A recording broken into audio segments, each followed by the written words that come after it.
તો આજે સપ્તાહનો પહેલો દિવસ હતો અને ખાસ કરીને આજના દિવસે બજારની અંદર તેજી જોવા મળી છે। જે પણ આપણે ખાસ કરીને વૈશ્વિક લેવલે ડેવલપમેન્ટ જોયા ત્યારબાદ આજે આપણા બજારની અંદર થોડી ઘણી તેજી આવતી જોવા મળી। ખાસ કરીને નિફ્ટી જુઓ ઓલમોસ્ટ 0.5% સાથે, સેન્સેક્સ પણ 0.5% સાથે વધીને આજે બંધ થયો છે।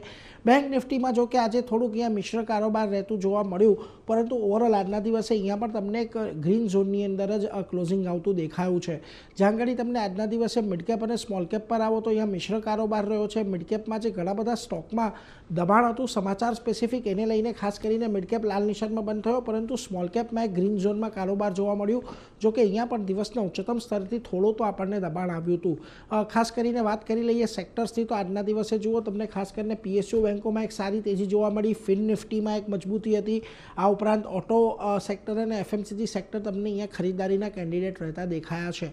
જ્યાં આગળ દબાણ હતું આજના દિવસે ફરી એક વખત આઈટી પર દબાણ હતું, જેફરીઝ તરફથી તમામ કંપની પર ડાઉનગ્રેડ કરવામાં આવી હતી। આ ઉપરાંત ડિફેન્સ સ્ટોક્સ, મેટલ સ્ટોક્સ અને રોયલ્ટી સ્ટોક્સ તમને અહીંયા આજે લાલ નિશાનની અંદર બંધ થતા દેખાયા છે। નિફ્ટીમાં જુઓ જ્યાં તેજી જોવા મળી ત્યાં આગળ Adani port, Kotak Mahindra bank, doctor Reddy's અને એચડીએફસી લાઈફનો સમાવેશ થાય છે કે જ્યાં આગળ આજના દિવસે તમને તેજી સાથેનો કારોબાર રહ્યો, પરંતુ જ્યાં દબાણ હતું ત્યાં જુઓ હિન્ડાલ્કો, ઇન્ફોસિસ, વિપ્રો, ટેક મહિન્દ્રા એટલે મોટેભાગની આઈટી કંપનીઓ અને એક મેટલ કંપનીની અંદર આજે તમને ટોપ ગેઇનર લૂઝર નિફ્ટીના બનતા દેખાયા હતા।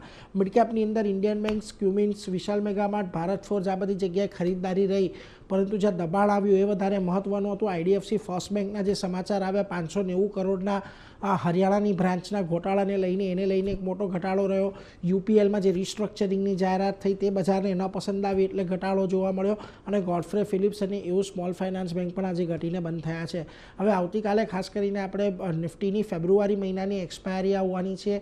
હવે જો આજના દિવસે આપણને ઓલમોસ્ટ નિફ્ટી 25,600 થી 25,800ની વચ્ચે રહેતો દેખાયો છે, એટલે જો હવે આ રેન્જ કાલે કઈ બાજુ તૂટે છે એના પર ખાસ કરીને આપણને એક્સપાયરી કઈ બાજુ જાય છે એની એક અપેક્ષા છે, પરંતુ મોટેભાગે નિષ્ણાંતોનું માનવું છે કે 25,700 અને 25,800ની વચ્ચે જ એક્સપાયરી રહેતી જોવા મળી શકે છે।